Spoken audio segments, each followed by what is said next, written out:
Praise the lord.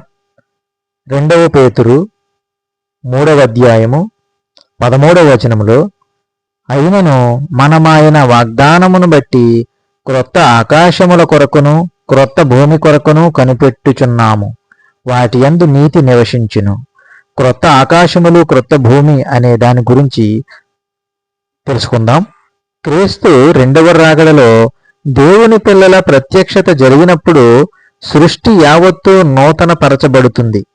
ఒకనాడు క్రైస్తవులు పొందబోయే పునరుద్ధాన దేహాల మాదిరిగా కొత్త ఆకాశం క్రొత్త భూమి అనే లేఖనాలు వర్ణించేటంతగా భౌతిక ప్రపంచం అటువంటి రూపాంతరతను సంతరించుకుంటుంది.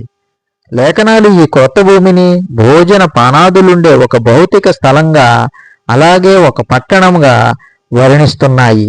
వీటి గురించి ప్రకటన గ్రంథము మరియు లోకా సువార్తలో వ్రాయబడి ఉన్నది.